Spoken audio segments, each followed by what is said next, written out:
Imagine you wake up, not to an alarm, but to the sound of steel being sharpened.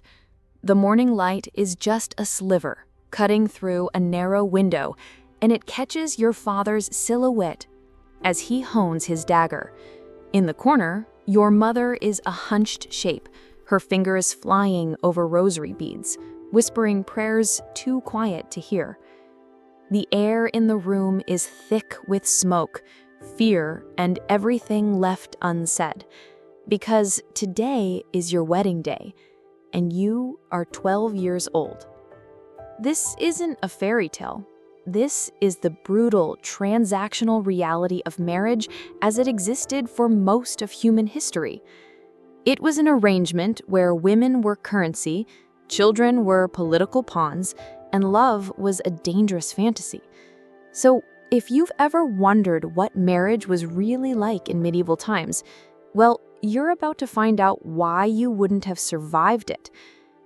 On a heavy wooden table, a contract is laid out like a death warrant. The Latin text swims in the candlelight. It reads something like this: Sir Geoffrey de Montfort, aged 43, recently widowed, owner of 3 manors and 200 serfs, seeks a bride. Lady Matilda, aged 11, daughter of Sir William de Clare, with a dowry of 50 marks of silver and a bloodline traced to a king. The negotiations took 3 days, not because the terms were complicated, but because your father was trying to squeeze every last advantage from your sale. You were his most valuable asset, after all, young enough to be molded, fertile enough to produce heirs, and noble enough to raise his family status. The fact that you'd never met your future husband? Irrelevant. That you were still playing with wooden dolls? An inconvenience, but certainly not a deal breaker. See, medieval marriage was nothing like we know today.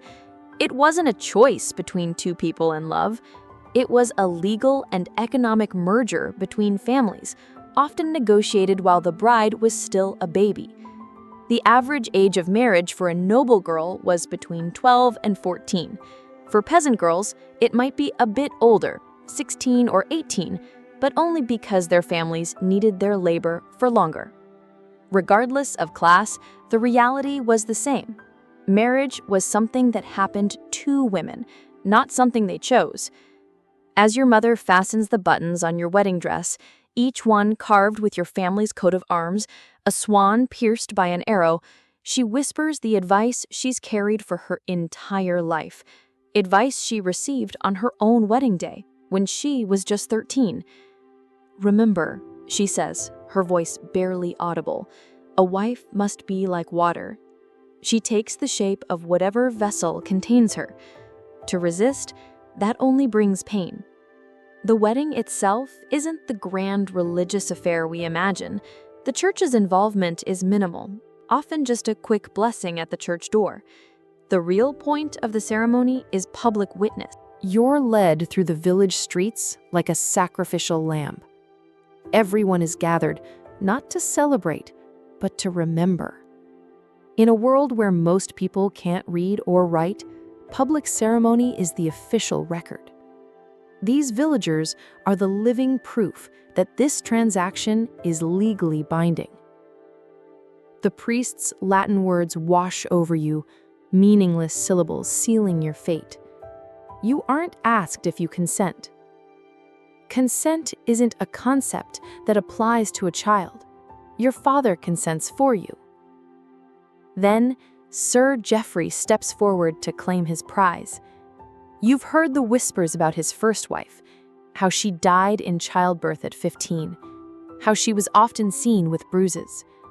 He looks at you now the way a farmer examines a new horse, evaluating your health, your breeding potential.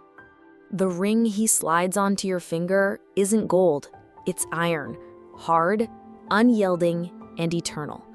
Just like the bonds of this marriage, it was never meant to be broken. After the ceremony comes the feast, a grotesque celebration of your stolen freedom. The great hall is filled with drunken adults raising their cups, toasting to your fertility, to the continuation of a bloodline. You sit beside your new husband, a complete stranger, your feet dangling from the high chair, terror making you mute. As the evening darkens, a minstrel sings beautiful, impossible songs of courtly love, of brave knights, and the married ladies they adored from afar. The irony is staggering. These romantic tales have nothing to do with reality. They are pure fantasy, an escape for a society that had made real love within marriage impossible. Courtly love, as it was practiced, was explicitly extramarital. The love they sang about was passionate because it was forbidden and unconsummated. This reveals a dark truth. Medieval marriage was so devoid of emotional connection that people had to invent an entirely separate world for romance. Marriage was for duty, property, and procreation. Love, if it existed at all, happened in secret. As the night wears on, the guests get louder, their jokes cruder. Then your mother appears at your side, her face pale. It is time. What comes next is perhaps the most horrific part of the medieval wedding, the bedding ceremony, a public ritual that turns sexual assault into a celebration. The disappointment in the room is a physical thing. Sir Geoffrey's reaction is cold fury. He doesn't hold the child, he doesn't ask about your health. He simply leaves, already planning the next pregnancy that will, he hopes, produce a son. The cycle begins again. Another pregnancy, another difficult birth, then another. By the time you are 18, you've given birth 4 times. Your body is worn out, prematurely aged. The church teaches that this suffering is God's will, a punishment for Eve's original sin. The idea that you might have a right to control your own body is not just forbidden, it's unthinkable. Your husband's violence is a constant threat. Medieval law gave a husband the right to physically correct his wife. The rule of thumb was quite literal. He could beat her with a stick as long as it was no thicker than his thumb. The years pass in a blur of pregnancy, childbirth, and loss. You bear 9 children in total. 5 survive to adulthood. At 25, you are considered an old woman. Your hair is gray, your face lined with pain. You have survived, but you haven't lived. Then, at 32, your husband is killed in a hunting accident. But this isn't freedom, it's a new kind of terror. As a widow, you have no right to inherit his property. You are now a commodity on the market once again. Your second marriage is arranged quickly. Your new husband, Sir Richard, is even crueler. He takes pleasure in your pain, reminding you daily of your powerlessness. At 35, you endure your final pregnancy. Labor lasts 3 days. The child, a son, is born weak and dies within hours. Your husband's reaction is rage. He blames you, and the beating he gives you leaves you with broken ribs and injuries that never fully heal. You die at 38.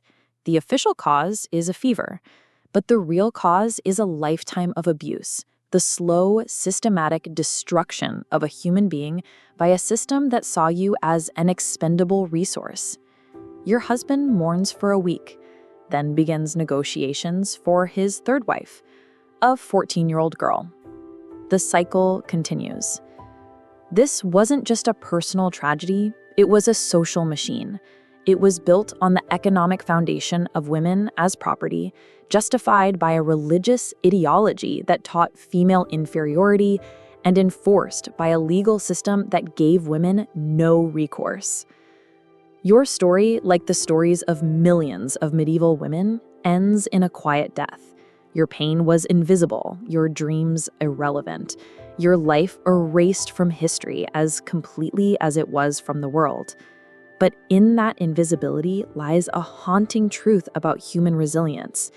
In the quiet moments, in whispered lullabies to dying children, women found ways to hold on to their humanity in a system designed to crush it.